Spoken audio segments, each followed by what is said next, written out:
Esta zona de la ciudad era una previsión de creación de un gran parque urbano que estaba previsto en el plan de alineaciones de 1951 del alcalde y catedrático Antonio Gallego Burín.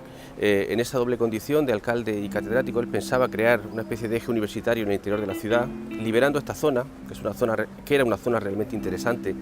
Lo que ocurrió fue lo que ocurrió con el plan de Gallego Burín en 1951. Él dejó la alcaldía, se fue a la Dirección General de Bellas Artes y todo lo que fue la gestión del plan, pensado para alojar una ciudad de 250.000 habitantes, quedó totalmente desvirtuado por la presión de la iniciativa privada. La universidad tuvo la visión de concretar que esto era una zona de oportunidad.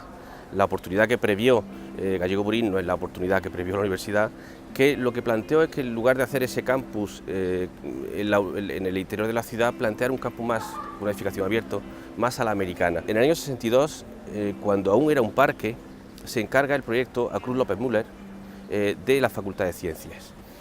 Ya en el año 64-65 se empieza a plantear de forma muy clara que esto ya va a ser un campus universitario exento de la ciudad, y es Prieto Moreno quien hace un primer anteproyecto y después un plan parcial y después un proyecto de urbanización. Todo eso antes de que el ayuntamiento finalmente cediese los terrenos a la universidad. Legal no será hasta el 73, que es cuando el nuevo plan comarcal ya considere el uso universitario. En este proceso inicia el proyecto Cruz López Müller de la Facultad de Ciencias. En todos los planos de Prieto Moreno aparece ya este edificio dibujado como tal. Los otros sufrieron modificaciones y finalmente esto se ha convertido, este campo, en una sucesión de edificios como objetos autónomos sin esa conexión conceptual y también seguramente arquitectónica que Prieto Moreno hubiese deseado, ¿no? Cruz López Müller es un personaje que quizá por su propio carácter no ha estado en los libros de arquitectura, no es seguramente de las primeras figuras arquitectónicas, pero sí que pertenece a una segunda línea, que fueron aquellos arquitectos a los que le hubiese correspondido heredar el movimiento moderno, segunda generación del movimiento moderno, pero sin embargo fueron ellos los obligados a rescatar la modernidad.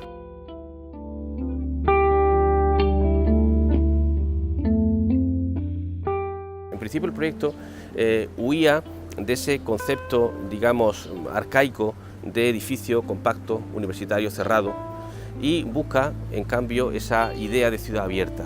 La idea de respetar el parque era primordial para Cruz López Müller, por tanto lo que plantea es un edificio hecho de pabellones, con una espira central, que es el cuerpo que alberga la entrada, el vestíbulo y la salida a la parte trasera.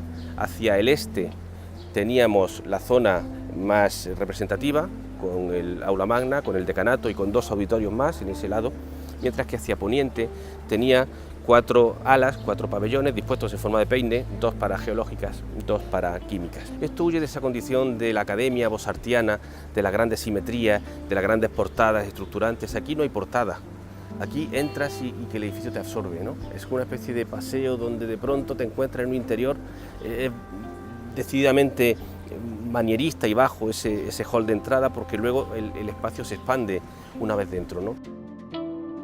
Sigue siendo reconocible el vestíbulo como el elemento fundamental del edificio. Es un gran vacío hecho de pirámides de madera de chopo, con una estructura espacial, con un gran elemento cerámico, escultórico de Abelardo Herrero. La integración de las artes en la arquitectura también era una cuestión que aquellos arquitectos supieron incorporar. La escalera helicoidal, el giro que hace en planta superior, ese elemento para que se visualice además muy bien ese elemento cerámico. El elemento más reconocible es ese, y a pesar de todo lo que ha sufrido el edificio, sigue siéndolo. Es decir, él tuvo la capacidad de que ese vestíbulo en aquel momento tenía unas características determinadas porque estaba abierto al paisaje, y hoy no parece que sea un vestíbulo desconectado de la realidad.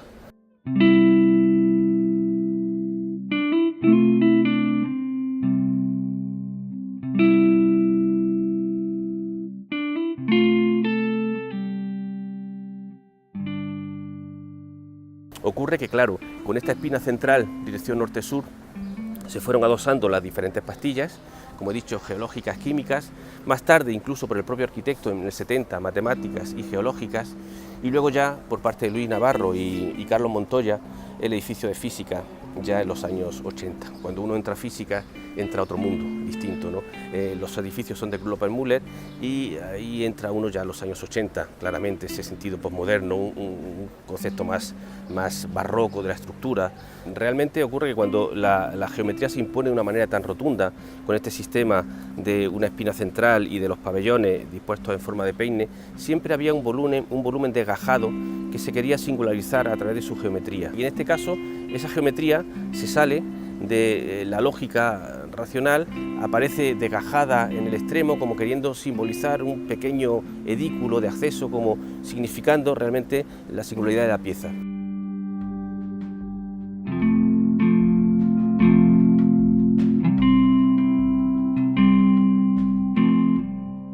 Y el régimen, a pesar de sus limitaciones, también entendió que los edificios docentes universitarios tenían que hacer pedagogía, didáctica, y en ese sentido esa apertura, esa modernidad también tenía que ver con una ficticia apertura intelectual. El concepto formal era tan potente, tan rotundo, tan elegante y tan sutil que sigue estando hoy aquí presente a pesar de todo lo que el tiempo nos ha ido dejando, ¿no?